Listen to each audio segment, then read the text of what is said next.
नमस्कार, आपके साथ मैं हूं ऋतिक सविता। स्वागत है आपका एसपीएन 9 न्यूज के इस खास प्रोग्राम में। और प्रोग्राम की शुरुआत करेंगे राजा भैया को लेकर। देखिए, राजा भैया कुंडा से विधायक हैं और लगातार जो है अखिलेश का साथ देते हुए नजर आ रहे हैं। सबसे बड़ी बात यह है कि जब चाचा शिवपाल कुंडा पहुंचते हैं तो कहीं ना कहीं अप्रत्यक्ष रूप से पूर्ण तरीके से कुंडा की और विधायक की तारीफ करते हैं।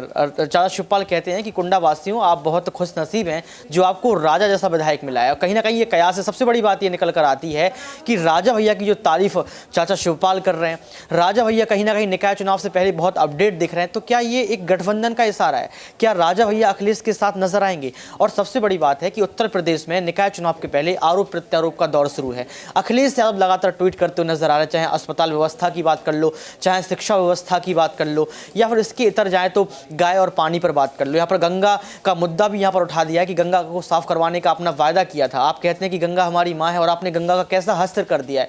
तमाम ट्वीट आप देख रहे हैं, तमाम ट्वीट आप पढ़ रहे हैं और लगातार हम आपको खबरें भेज रहे हैं। इसके साथ ही चाहे मायावती का जिक्र कर लो, जयंत चौधरी का जिक्र कर लो, या चंद्रशेखर आज़ाद का जिक्र कर लो, तमाम नेता जो हैं वो अखिलेश की तारीफ कर रहे हैं। अगर चंद्रशेखर आज़ाद का हम जिक्र करें, जयंत चौधरी का जिक्र करें, तो ये ऐसे नेता हैं जिन्होंने साफ तौर पर कहा था कि भले ही हम खतौली में जीत गए हैं लेकिन हम जीत का जश्न नहीं मनाएंगे, क्योंकि योगी आदित्यनाथ की सरकार ने जो है चुनाव के वक्त तानाशाही की है, ईवीएम में गड़बड़ी है, ईवीएम में गड़बड़ी रही, इसके बावजूद भी जो है योगी आदित्यनाथ ने कोई ट्वीट नहीं किया। तो सबसे बड़ी बात यह है कि मायावती की तमाम साथ में जो नेता हैं राजा भैया का जिक्र कर रहे थे। क्या गठबंधन का एक बड़ा इशारा है उत्तर प्रदेश निकाय चुनाव को लेकर? इसी मुद्दे को लेकर हमारे साथ सहयोगी हैं, इनसे हम बात करने का कोशिश करेंगे। हमारे साथ आसिफ है, इनसे एक सवाल लेंगे कि जिस तरीके की तस्वीर सामने आ रही है राजा भैया को लेकर, चाचा शिवपाल कुंडा पहुंचते हैं, कुंडा पहुंचने के बाद जो है राजा भैया का जिक्र करते हैं, उसके बाद बड़ी बात ये निकल कर आती है कि जिस समय देखा जा रहा है कि निकाय चुनाव नज़दीक हैं, तारीखों की घोषणा भले ही नहीं हुई है, लेकिन राजा भैया कहीं ना कहीं अखिलेश की तारीफ कर देते हैं। डिम्पल को भी बधाइयाँ दी थी। कैसे देख रहे हैं आप इन सबको? शुक्रिया ऋतिक। देखिए, इसमें कोई शक नहीं है 2024 के चुनाव के दिन जैसे जैसे नज़दीक आएंगे कैशों के दौर और भी तेज हो जाएंगे। और चुनाव के वक्त अक्सर ऐसे कयास लगा ही जाते हैं कि कौन किसका साथ देगा और कौन किसका विरोध करेगा। अब लिहाजा जहाँ तक बात जो है राजा भैया की, देखिए राजा भैया अपने आप में एक राजा है, इसमें कोई शक नहीं कि उन्हें किसी पार्टी की ज़रूरत नहीं है, लेकिन वो जिस पार्टी के सर पर हाथ रख दे फिर उसका किस्मत चमक जाता है उसी दिन से। अगर हम मुलायम सिंह यादव के राजनीति और उनके सफ़र को याद करें तो उस वक्त से ही इनका नाता रहा है, और जब वो इस दुनिया से चले गए तो उनकी नज़दीकियाँ और भी बढ़ने लगी। अब चुनाव से पहले जिस तरीके से मायावती के बोल आ रहे हैं, जिस तरीके से राजा भैया जो है इस वक्त एक्टिव नज़र आ रहे हैं, जिस तरह से ओबी राजभर और उसके बाद जो है चंद्रशेखर आज़ाद और अखिलेश, इसमें कहना कहीं से गलत नहीं है कि ये लोग एक साथ हो सकते हैं। और एक साथ अगर होते हैं तो फिर योगी यानी कि बीजेपी के लिए मुसीबतें बढ़ जाएंगी। और मुझे लगता है कि कहीं ना कहीं इस वक्त जो है जो अपर्णा के साथ हो रहा है, चाचा शिवपाल ने जैसे वापसी की है, तो शायद जो है वो कहीं ना कहीं राजा भैया समर्थन करते नजर आ सकते हैं। बिल्कुल। देखिए, अभी कुंडा पहुंचे थे चाचा शिवपाल, उन्होंने जो है एक इशारा भी किया था अप्रत्यक्ष रूप से। क्या वो इशारा राजा भैया को लगा है कि देखा जा रहा है कि निकाय चुनाव नज़दीक है, इसके बाद लगातार अखिलेश की तारीफ कर देना, ये निकाय चुनाव के लिए जो है गठबंधन या फिर लोकसभा चुनाव ये देख रहे हैं? बिल्कुल बिल्कुल सही कहा आपने। देखिए, देश के प्रधानमंत्री नरेंद्र मोदी ने भी अशोक गहलोत का जो है तारीफ की है। क्यों? क्योंकि राजस्थान में भी चुनाव है। देखिए, हर पक्ष विपक्ष या विपक्ष पक्ष दोनों को एक दूसरे की ज़रूरत है। अब यहाँ पे अखिलेश को दरअसल बनना है पीएम, वो सपना देख रहे हैं, अब उन्हें सबकी ज़रूरत है। तो नीतीश कुमार उनके साथ है, राहुल गांधी ने प्रयास किया लेकिन उसको चलिए अभी दरकिनार कर रहे हैं, बहरहाल वो कब बदल जाएंगे। तो चाचा शिवपाल वापसी दरअसल इसी चीज़ से उन्होंने किया है, क्योंकि भतीजे को माफ़ करना, हालांकि अखिलेश ने झुका नहीं, तो अब वो जो राजा भैया को लेकर कर रहे हैं तो इसमें कोई शक नहीं, क्योंकि उनका सिर्फ और सिर्फ मकसद यही है आजम खान, राजा भैया, अपर्णा, इन सबको एक साथ करना है और एकजुट करना। और जिस दिन ये एकजुट हो जाएंगे तो फिर याद रखिए कि यूपी में बीजेपी के लिए चुनौतियां ही नहीं, मुझे लगता है मुसीबतें भी बढ़ना शुरू हो जाएंगे। ये बड़ी बात है। देखिए, यहाँ पर मायावती का भी जिक्र किया। मैं अगर मायावती चर्चा में है तो इस पर टिप्पणी करना चाहूँगा। 2017 के आपने जो है निकाय चुनाव उत्तर प्रदेश में देखे होंगे। 16 जिलों में जो है 14 जिलों में बीजेपी की मेयर बनी थी, जबकि 2 जिलों में जो है यहाँ पर मायावती ने अपने मेयर बनाए थे। लेकिन सबसे बड़ी बात है ये है कि 2017 में मायावती ने दलितों और इसके साथ मुस्लिम वर्ग पर ज़्यादा ध्यान दिया था, और यही कारण है कि अखिलेश यादव का एक भी मेयर नहीं बने था और मायावती ने अपने 2 मेयर बना लिए थे। लेकिन इस बार देखा जाए तो इस बार के चुनाव में भी यही देखा जा रहा है कि मायावती दलितों, पिछड़ों और मुस्लिम वर्ग पर जो है लगातार प्रतिक्रिया दे रही हैं, उनके हित में बात करने की बात कर रही हैं। हमारे साथ राहुल भी मौजूद है, इनसे भी सवाल लेंगे कि जिस तरीके से मायावती का जिक्र कर लो, राजा भैया का जिक्र कर लो, तमाम नेताओं का जिक्र कर लो जो आज अपना रुख बदल रहे हैं। देखिए मायावती का जिक्र करते हैं, मायावती ने 2017 में अपने 2 मेयर बनाए थे राहुल जी, और उसके बाद आपने देखा होगा कि अखिलेश का एक भी मेयर नहीं बना था। और मायावती ने जो अपना प्रतिक्रिया दी थी, अधिकतर जिस पर ध्यान दिया था वो दलित और पिछड़े वर्ग के लोग थे।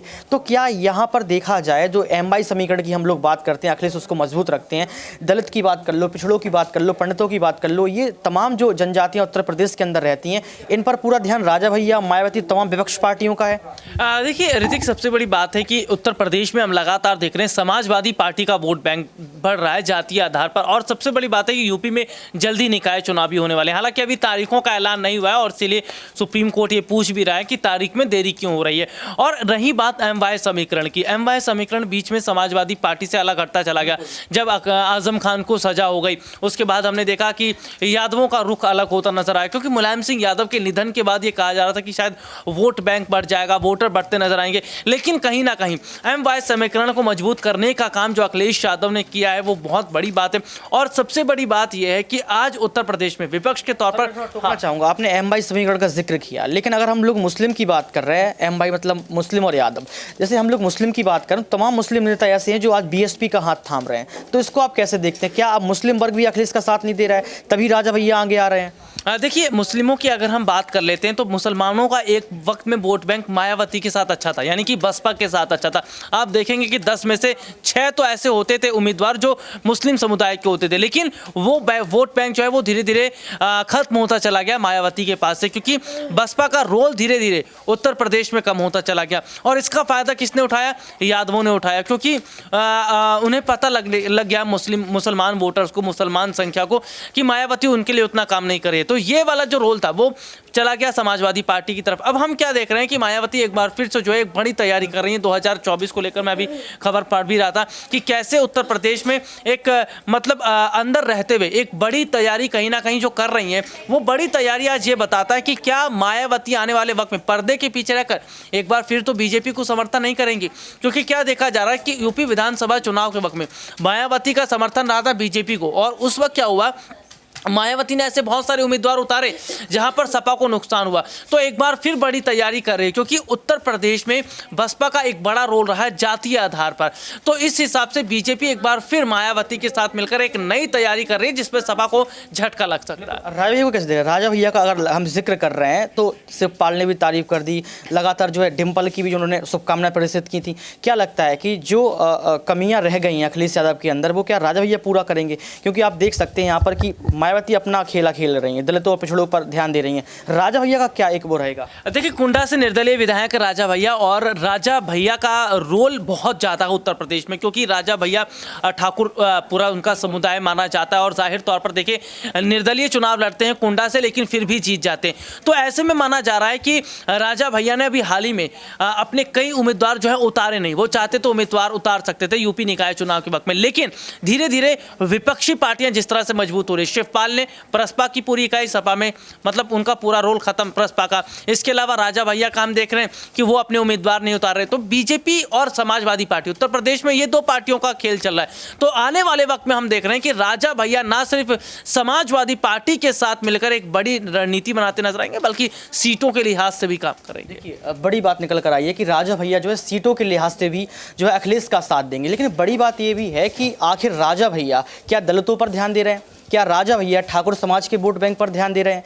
क्या राजा भैया जो है साक्य समाज को जोड़ने का काम कर रहे हैं? क्योंकि यही देखा गया है कि अखिलेश यादव सिर्फ MY समीकरण को ही मजबूत करते हैं। उत्तर प्रदेश की मुस्लिम और जो यादव आबादी है वो अखिलेश को वोट करती है, लेकिन सबसे बड़ी बात निकल कर ये आती है कि जहां मायावती दलितों, पिछड़ों और ब्राह्मण वर्ग के लोगों को जोड़ने का काम कर रही हैं, तो क्या राजा भैया ठाकुर समाज को जोड़ने का काम करेंगे? जैसा कि आसिफ ने बताया, कि राहुल ने बताया कि पर्दे के पीछे मायावती ने जो है BJP का साथ दिया था, और राजा भैया लगातार जो है अखिलेश का साथ देते नजर आए थे। क्योंकि उपचुनाव में यही देखा गया था कि मैनपुरी और खतौली और रामपुर से मायावती ने कोई अपना कैंडिडेट खड़ा नहीं किया था, राजा भैया ने भी अपना कोई प्रत्याशी खड़ा नहीं किया था। तो क्या ये सपोर्ट अखिलेश के लिए है? क्या लोकसभा चुनाव के लिए बड़ी तैयारी चल रही है? क्या निकाय चुनाव के पहले जो है राजा भैया अखिलेश के साथ मिलकर चुनाव जीतेंगे? इस बार जो है समाजवादी पार्टी अपना मेयर बना पाएगा? आज के लिए सिर्फ इतना ही। देखते रहिए SPN9 न्यूज।